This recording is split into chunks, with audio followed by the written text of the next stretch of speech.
بسم الله الرحمن الرحيم. بسم الله الرحمن الرحيم. ان اکرمکم عند اللہ اتقاکم. نماز گزاران عزیز، السلام علیکم ورحمۃ اللہ وبرکاتہ. نماز جمعہ کے پہلے خطبے میں اپنے نفس کے ساتھ ساتھ آپ حضرات کو تقوی الہی کی دعوت دیتے ہیں، اور یہی تقوی ہے کہ جو انسان کو انسانیت کے ڈھانچے میں لے جاتا ہے. نماز جمعہ کی اہمیت یہ ہے کہ انسان نماز جمعہ فرادہ نہیں پڑھ سکتا، فقط شرط ہے جماعت سے نماز جمعہ ادا کی جائے.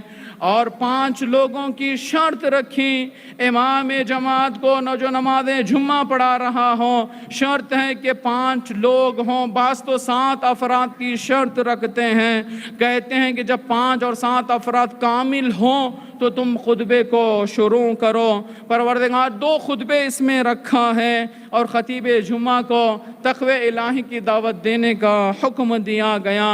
اور اس لیے جماعت کا مطلب یہ ہے کہ مراد جماعت اور جمعے کا امت بننا ہے.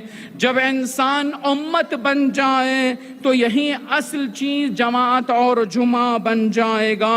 اور قرآن مومنین کے لیے ارشاد فرماتا ہے، کہتا ہے کہ ہم نے تمہیں امت بنا کے بھیجا ہے، تمہیں امت بننے کے لیے بھیجا ہے، اور امت بننے کے لیے جماعت ضروری ہے. اب خدا نے رکن جماعت کو تقوی قرار دے دیا ہے. جب تم جماعت میں آ جاؤ، جمعے میں آ جاؤ، فلاں جگہ جو ہم کہہ رہے ہیں امت بننے کے لیے شرط لگا دی، جو محور قرار دیا وہ تقوی کو پروردگار عالم نے قرار دیا.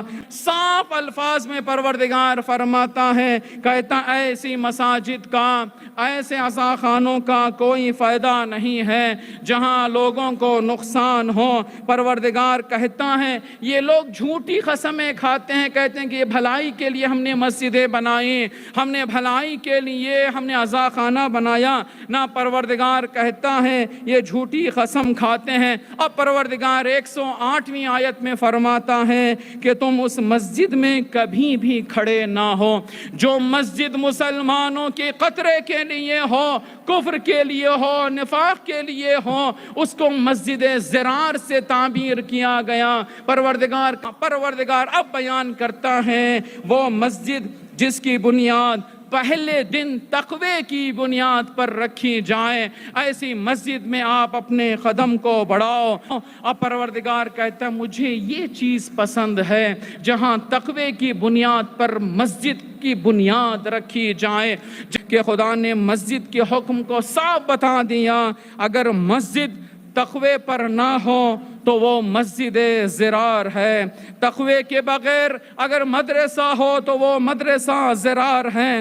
تقوی کے بغیر ادارہ ہو تو وہ ادارہ زرار ہے. تقوی کے بغیر شخصیت ہو تو وہ شخصیت زرار ہے. تقوی کے بغیر اجتماع ہو وہ اجتماع زرار ہے. تقوی کے بغیر اگر عزاخانہ بنا رہے ہو وہ عزاخانہ زرار ہے. تقوی کے بغیر مجلسیں ہوں تو وہ مجلس زرار ہیں. تقوی کے بغیر ہر قدم زرار کی طرف، نقصان کی طرف انسان کو لے جائے گا.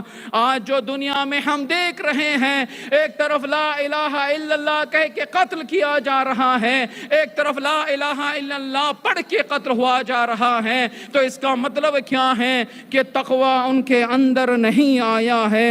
اگر ہمارے اندر تقوی نہیں آیا ہے تو سمجھ جاؤ یہ دھوکہ ہے.